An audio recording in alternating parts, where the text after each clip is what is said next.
મોરબી શહેર તથા ગ્રામ્ય વિસ્તારમાં શનિવારે લોકો કંઈ સમજે તે પહેલા ભૂકંપનો આંચકો અનુભવતા લોકો ગભરાઈને ઘરની બહાર નીકળી ગયા હતા। જ્યારે આ ભૂકંપની તીવ્રતા મોરબી પંથક કરતા માળિયા વિસ્તારમાં વધારે હોવાનું જાણવા મળ્યું છે। મોરબી પંથકમાં શનિવારે લોકો પોતાના ઘરમાં ઘરકામ કરી રહ્યા હતા અને વરસાદી માહોલ હોવાથી લોકો પોતપોતાના ઘરમાં જ હતા। ત્યારે સવારે 8:28 ભૂકંપનો આંચકો અનુભવાયો હતો અને ઘરના બારીબારણા તેમજ વાસણો ખખડવા લાગ્યા હતા। આંચકાનો અનુભવ થતા લોકો પોતપોતાના ઘરની બહાર દોડી આવ્યા હતા અને લોકોમાં ભયનો માહોલ સર્જાયો હતો। જે લોકોએ આંચકો અનુભવ્યો હતો તેના મોઢેથી ભૂકંપનો આંચકો આવ્યાનો ઉદ્ગાર નીકળી પડ્યો હતો। આજે સવારે 8:30 વાગે જ્યારે અમે સૂતા હતા ત્યારે એક જોરદાર ધરતીકંપનો આંચકો આવ્યો, જેના હિસાબે બધા મકાન હલવા લાગ્યા અને ઘડીકવાર માટે આખી શેરી બહાર નીકળી ગઈ અને ગભરામણ જેવું બધાને લાગવા માંડ્યું અને ધરતીકંપનો આંચકો બહુ ઝાઝો હતો, જેના હિસાબે તમામ માણસો ઘરની બહાર નીકળી ગયા અને ડરના માર્યા થરથર કાપતા હતા।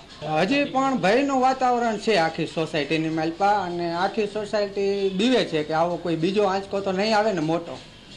હું મારા રોજિંદા કામમાં પૂજા કરી અને રસોડામાં ચા બનાવવા જતી હતી ત્યાં અચાનક જ તપેલી ધ્રુજવા માંડી અને એવો અનુભવ થયો કે જાણે ભૂકંપનો આંચકો આવ્યો।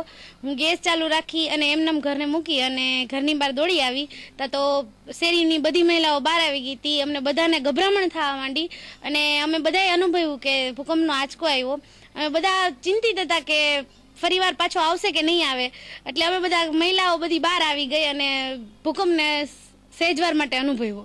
ભૂકંપ તો ભૂકંપ જ હોય છે, એટલે નાનો હોય કે મોટો હોય, કારણ કે આનો અગાઉથી અનુભવ થઈ ગયો જ બધાને, એટલે ભૂકંપની બીકને લીધે થોડો એવો હતો છતાંય વધારે ગભરામણ થઈને બહાર આવી ગયા હતા બધા।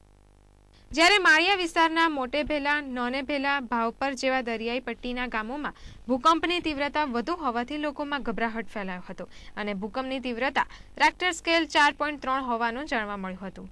આંચકાથી ધરતીની ધ્રુજારી થોડી ક્ષણો વધારે રહેવા પામતા બહુમાળી એપાર્ટમેન્ટમાં રહેતા લોકોમાં ભય અને ધ્રુજારી છૂટી ગઈ હતી। આંચકાના થોડા સમય બાદ લોકો પોતપોતાના ઘરની બહાર નીકળી રોજિંદા કામોમાં લાગી ગયા હતા અને મોરબીના બજારો લોકોથી ધમધમવા લાગ્યા હતા। સત્યમ હંસોરા, ગુજરાત ન્યૂઝ, વાંકાનેર। તો અંકલેશ્વર